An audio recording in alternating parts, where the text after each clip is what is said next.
So I was left with a 79-year-old woman where I got sucked off at the back of a club by the bins. Best gummy I have ever had. Hold on a minute. Hello. Welcome everybody. Today is Twitch Viewer Thursday. What that means is we're going to be doing a talk show over here in the studio where I allow you guys to submit a written response to a prompt that I have given. This week's is very simple. Tell me a funny story, right? So what you can do is you can go to this prompt via Google form, which I'm going to be creating a command for you right now. I'm doing it behind the scenes. And then you'll be able to submit a response, or you can join the Discord and join a voice call with me in which you explain the prompt verbally, which is a ton of fun. So I highly encourage people do that. Kate says, not gonna lie, the time I fell face first in horse shit was a pretty degrading moment for me. That's a lot to take in. Really didn't warm me up on sentence number one. Really just put us right into the action. I appreciate that. But now I look back at it and laugh. Basically, me and my friend, both around age 7 at the time. Why is it always age 7? Ran to the top of this huge hill in a field. And I said, race you down to the bottom. In typical fashion, as you do, Jack and Jill, you race down the hill. That's what you do. Little did I know, a heaping sack of shit was my fate. The way this is formulated right now, I'm itching for more, you know what I mean? I bolted it and my scrawny little legs couldn't keep up with the speed to the point where I tripped and did a bunch of forward rolls. Was midair for about 5 seconds before immediately landing forehead first in something warm. I didn't know what it was at first. All I knew is it fucking stunk. That was until I stood up and saw 5 horses nearby and the realization hit. Not only had I landed straight into fresh, warm, not longed, finished steaming horse shit, but that I was about an hour's walk away from the place I was staying at the time, and I had to walk back with it on me the entire time. That's fucking wild. You literally walked a 5K with horse shit on your forehead. That changes people. Genuinely never been so degraded in my life. Head actually in my hand so nobody noticed, but so many people would look back as they walked past because of the smell. While it still haunts me, I think back now and laugh at how much of a dumbass I was to think running down was a great idea in the first place. What a brilliant novel. Get it printed, dude. Hit up fucking Scholastic and see if they can just print me a copy.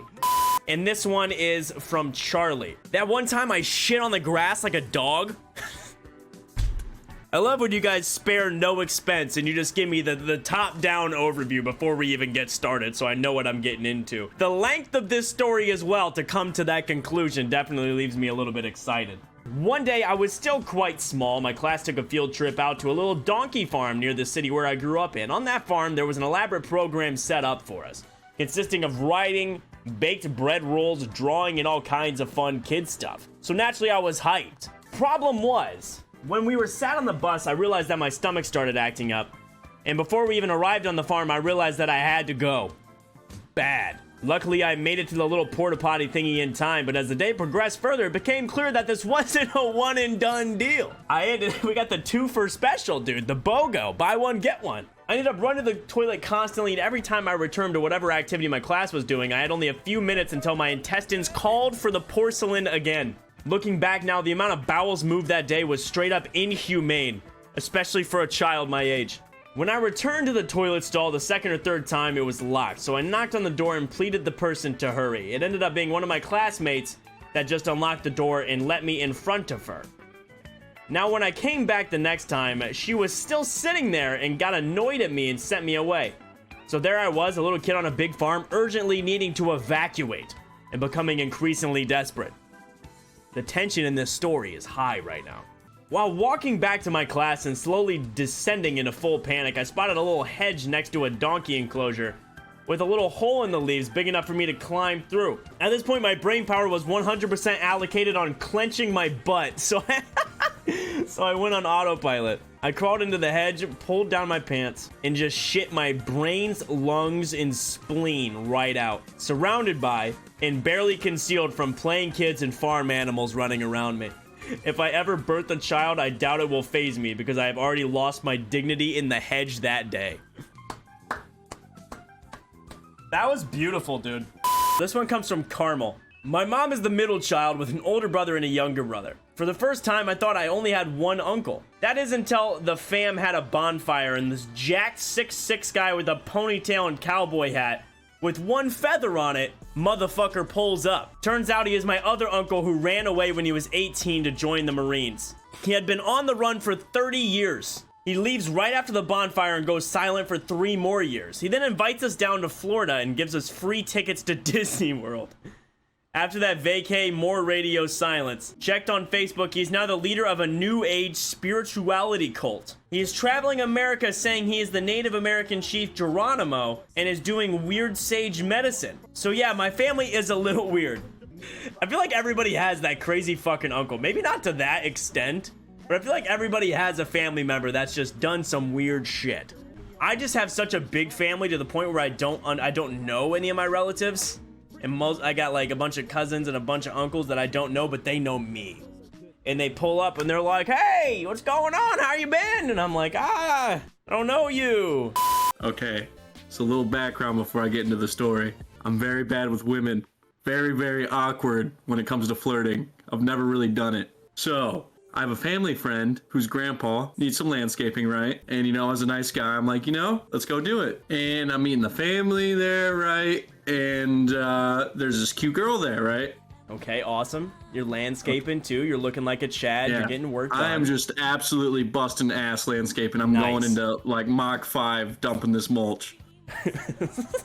And I'm getting really familiar with the girl, you know. I'm like, you know, we got good conversation back and forth, you know. As I said, she's really cute and she seems like a good person and we're talking a lot. Awesome. This family friend has an uncle who I'm very familiar with who has a dog. And her uncle, I bring a water to him and he like threw it, you know, like the water bottle after he's done drinking it. And the dog like went like hustling after it. Okay, right, so, naturally. Like, you know, naturally he's a well-trained dog. Mm-hmm. So he whistles for the dog. So the girl's right next to me, right? And my attempt at flirting is, wow, I wish I could whistle. There's just the most drawn out silence of my life after I said that. Not a single word was spoken after I go, wow, I wish I could whistle. So I just go right back. I go right back to landscape and act like nothing ever happened. The best part about this is, you know, after that, we didn't really talk much after. And, you know, I'm checking my phone. I'm a single guy at this point. 4 or 5 hours later, check Tinder, and we matched. No shot! And we matched. You matched on the Tinder after the whistle comment? But about 2 years later, she friend zoned me. And now she's in a very happy, loving relationship. I'm sorry. There was a lot of highs and lows there. There were some peaks and valleys. So the moral of the story is that I can't whistle. You know. You know, life goes on. Yeah. But, you know, if the next one asks me to blow a bubble with gum, we're probably going to be in some trouble because I can't do that either. Yeah, these are pivotal skills we need to learn before we get in a relationship. I totally get it. Next one, baby, is from John. I met Daniel Radcliffe and told him he was great in Lord of the Rings. I'm sorry, did you do that on purpose, John? I'm confused. A few years later, I met Elijah Wood and told him he was great in Harry Potter. What? That's the evilest thing I can imagine. This next one comes from Casey. So this story isn't any way near as fucked up as my last one, even though I'm dead proud of my ancient lady of the night. I'll keep it short and sweet. I went on a date with a lass I met from Tinder, and at the end of the date, this lady gave me 50 grams of rolling tobacco, 50 pounds of fuel money, I lived only 10 minutes away, and a bracelet her dead granddad had given her. It's safe to say I handed that shit back, pulled my tongue out of that ass, and ran. Hold on, wait. You were just mid-eating ass and you got grandpa's dead bracelet? That's fucking wild. You must have made a very good impact on that date, Casey. I need to know what Casey's doing on first dates because obviously I'm doing something wrong. Voice caller, how are you? I'm not too bad. So Alana wants me to tell my German girl story. The German as girl well as story? The other 2 stories. Okay, I'm very here for it. I mean, so far every story you've given us has been some bangers, so I'm here for it.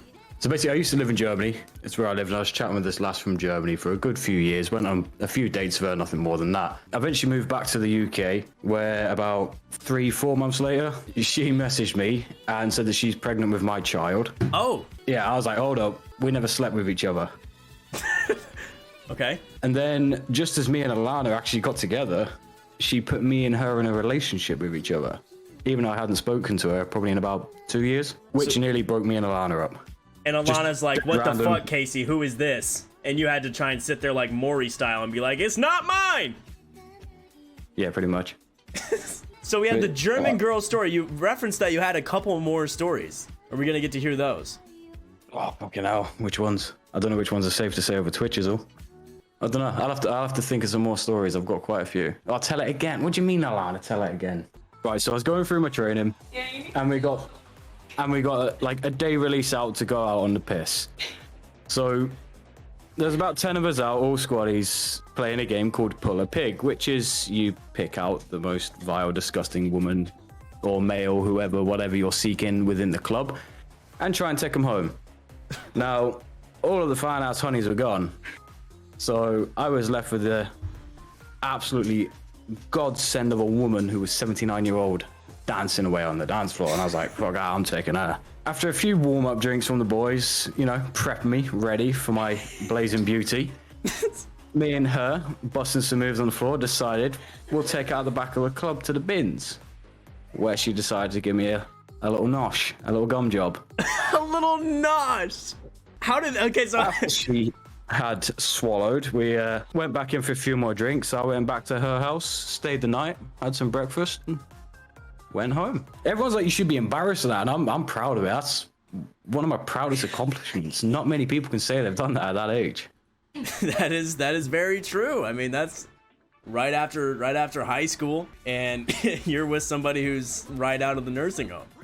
Next one's from John. A bird once took a shit directly on my head while I was watching a football game. That's some movie shit. I have a lot of hair, and I still find little bits of bird poo in my hair to this day. Nearly 3 years later? What? There's no shot! You've showered a normal amount of times in 3 years, and you're still finding bird shit in your hair.